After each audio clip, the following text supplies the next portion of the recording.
G'day guys, welcome back to In My Shed. I'm BC. Been offline for a few days, had family come over and stay, so I had to do the appropriate thing. And also I was just absolutely knackered. Not only the heat, but working the yard and cleaning the pool, and it just all caught up with me. 70 years old, hey, you can't expect too much more. I have quite a lot going on this week. Shout out to Marcus Christensen. He's putting a DRO on his Kearns horizontal borer, and he offered his 2 optometric scales up, and I grabbed them because the paint on mine's knackered. I'll be doing a video on changing those scales over. It's a very old-fashioned optical measuring system. You have a vernier scale along the transverse axis and the vertical axis, and I don't know how they do it, but they bounce light off I think it's a 32 volt bulb onto the scale, picked up by a magnifier through a mirror system, comes up to a lens, and you look in there and you see the vernier moving, and it's got 1/10 of an inch on one side and then 1/1000 of an inch on the other side. Quite a good system, but well, mine was built in 1966 and all the paint's peeled off the bloody scale, so Marcus is sending those 2 up to me. I should get in a couple of days, and today I just bought a Brey wall down C2 tool post grinder, which I'll be using to power up a workhead on top of probably the TOS grinder. I think the Cincinnati number 2 will get moved on. The TOS is a bit more of a modern machine. It's also got a digital readout on it, but I can't get the thing to work. It was working when I came here, then I exceeded the travel limit and I can't get it to reset. And it's a very old DRO and I can't get any information on the internet, so I buggered that, did a good job on it. As well as that, I've got to change the grinding wheel on my Brey drill grinder. That had a bit of an accident on the way here, and I'm very lucky. My electrical mate Mike, he's putting in the PowerPoints for me. He said, look at that bloody wheel, it's been damaged. And I think I told you I crashed out off the forklift, but there must have been an old bolt or something in the wheel guard, and it's banged a hole in the periphery of the wheel, and I don't like using damaged grinding wheels, so that's going to get the coke and sauce. I've got a lot of work on my loco, and I was also thinking, when I first started up the YouTube videos, I offered this kit to build for anyone who wanted to do it, as long as they made an article for me, and I had no takers, but I only had a small number of followers there on YouTube, so I'll put it up again. It's a Hemingway Kits Potts drill grinding attachment build. The drawings are absolutely wonderful. I'll zoom you in on that shortly, and they have all the build diagrams and descriptions, all the materials that are there, including the fasteners, so it shouldn't be too long a build. It's a bit of a complex job. You would want to be a reasonably accomplished machinist. It's not something that an amateur or a new boy should take on, but I'm willing to post it to you. If you build it, you can keep it. Just make me an article to put up on YouTube. So I'll zoom you in on that and take it from there. Okay.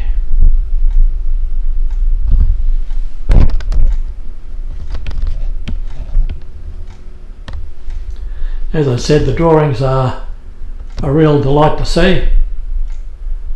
That's a picture of the finished item, and it's reported to work very, very well. And if I can get it in a little closer,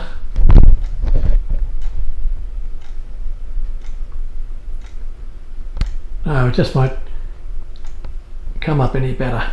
I'll move the camera in a bit closer and see if it'll come up better then. One of the problems with these wiper arm grinders is setting the extension for the different drill diameters.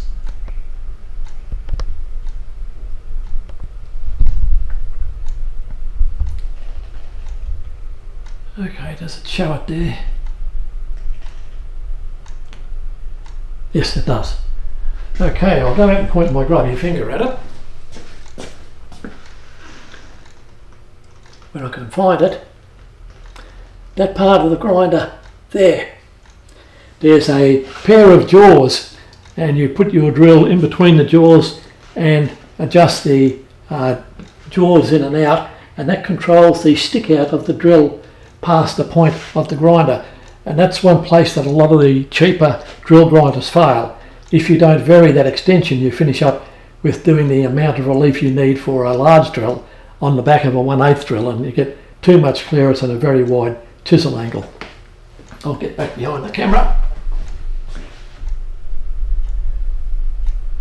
Look at some more of the drawings.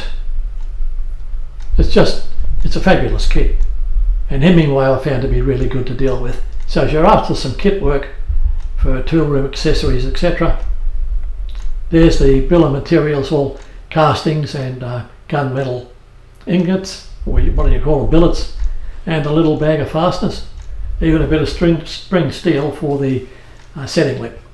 So if you're willing to build it, and if you're capable of building it, get in contact with me. Okay, I'll now go out and start on the grinding wheel job on the Brey. It's something I want to get out of the way in case I want to use it, and see how much work we can get done this week. Bye for now. Okay, it's hard to get this lip good enough to get a reasonable close-up. I'm not very happy with the close-ups I get with this camera, but that's the offending wheel on Mr. Brey, the drill grinder.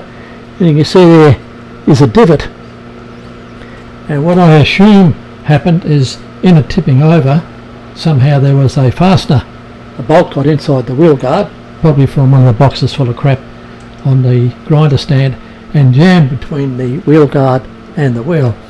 Now, having had incidents in the past where a wheel has bloody come apart, I saw a big bench grinder, or a pedestal grinder actually, as a young apprentice. I did the nut on the wheel, and the wheel fell in half. It had been cracked right through to the hub. So I'm a little bit scared. They're reasonably cheap, so this is going to have a drop test and see if it breaks, and I'll be replacing it with a slightly finer grit, a 60 grit wheel, and I think this is a little bit on the hard side. So I'll get it off the machine. It's been prepared a little bit earlier, like a TV simulator demonstration. Up on the bench, and I think from memory, because of the weird hub size on the Brey, I'm going to have to make up an adapter to run the finer wheel. So we'll get back to that shortly. Okay, we're up at the shit covered bench, giving you a look at the wheel arrangement. It's a little bit unusual, and I'll point it out to you. This is the rear flange that goes over, of all things, a 1/2 inch shaft.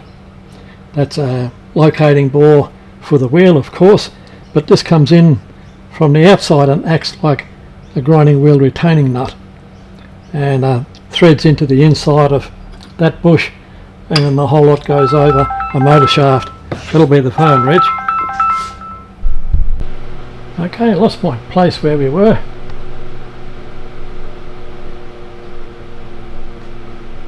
You can see the damage on that wheel. Anyway, I'll drop it on the floor, see what happens. There's one replacement wheel. That's a 9A60, so that's a finer grade. And what I eventually hope to use when I make an adapter flange is, come on, open up, that one there, which is recessed one side. One of the operations you can do with the Brey is grinding a tap on the side of the wheel. You can't do 3 flute, only 4 flute I think. So I'll get that going, but today I'll just put that the 150 by 25 on. At least I'll have the grinder up and running, and I'll bring you back when it's mounted up on the machine. And sitting up behind, I forgot to mention, nobody took up the free books that I offered in the last video, so if any of you guys out there want some good books by Henry Burkhoff, give me a tingle. Bye again. G'day guys, back again onto this drama, working on the the Brey drill grinder. I thought it would just be a quick spot with a grinding wheel. I managed to procure a 7" by 1" recessed one side wheel several years ago, but I didn't fit it for a reason. The combination of the web thickness and the grinding wheel flanges wasn't really good, so I had to make up a heavy cardboard gasket to go under one side of the flanges, and now the wheel's tight. But I come to dress the wheel and I dropped something on the floor, and as I'm getting up I pulled on the tool slide. I could feel the thing move under my hand, so I had a good look, and it was the slides. This loose is all shite, and I thought, what the hell's going on here? So I had a bit of a look, and both the slides were slack, but both the gib adjusting screw sets were up tight, or reasonably tight, and just backed off. So, bit of investigation. I don't think this poor pig of a thing's been cleaned in the last 30 years, and I don't know what it was doing in its previous life. It came with a large number of diamond cut-off wheels. So I scratched my head, but normally when you clean up a machine like this, it's all fine, powdery abrasive powder and high-speed steel. It's turned into a mess, but the slides are just chock-a-block with full-size abrasive grain. So whatever they were doing was dressing wheels back horribly, and the slides, the gibs, all the bellows, everything is just full of bulk abrasive grain. So I'm going to give it a bit of a suck out today, clean it up as best I can. I managed to get the gibs moving again, and there's not much crap on the actual ways, which surprises me. It's been selective of where it's crapped in there, but I've got all of the slop out. It's now reasonably tight, probably a little bit too tight, and I realised I had to do something. You can't dress a wheel with the diamond dresser when you've got a whole lot of slop there. But I'll vacuum it out. I don't think the slide's been lubricated in 40 or 50 years. There's a little bit of grease of all things remaining at the outer edge, and I notice on this top slide there's a grease fitting there, so I'll try the grease, but I'm a bit reluctant. And I also found that it's got a fast action lever here. You unlock the locking mechanism and you can move the wheel in and out for swapping drills over without backing it right out, so that's a bit of a plus. So I'll bring you back when she's cleaned up and ready to run.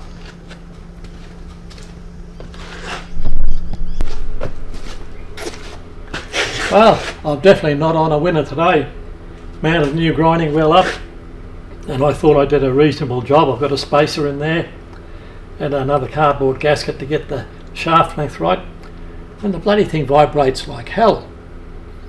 Shook my head, dismantled it, found the wheel was loose. Have a look at the gasket, and sure, the gasket had picked up a little bit in the centre of the wheel, so I trimmed that out, put it all back together. It wasn't wobbling sideways anymore, but it was a little bit out around, and I thought, yeah, maybe from when they dressed it in the factory. So put the diamond dresser up, marked the wheel, glued it up with a Sharpie felt pen, and went all over it, dressed it. It's now running dead concentric, but still shaking like shit. I know that with the previous wheel, this machine ran absolutely dead true and silent, so all I can put it down to is the wheel's crook. As a trial, I'll put a similar wheel to the old wheel up there. I don't like going down the inch in diameter, but I can't run with this vibration. I'll give you a listen to it, and I'll stand out of the way. Bloody awesome.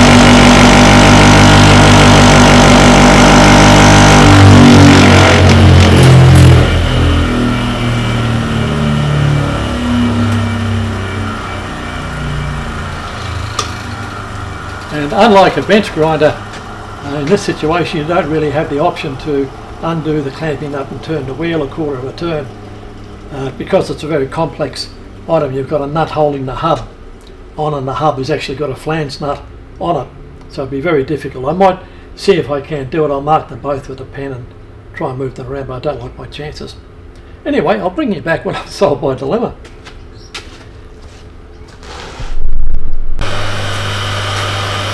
Well, defies all logic. I took the top band, I recessed one side wheel off, put a cheap and nasty 150 by 20 A60 wheel, took a couple of dresses off it. Beautiful. Very, very small amount of vibration, but that's acceptable. Little grind good drills like that. What a bloody shame. All that work I wasted on the best brand grinding wheel. Anyway, here's a fellow with a little suspect banging it. Oh, it didn't survive. Bugger. Okay, I'll put this up and then we'll go through one more job at a time.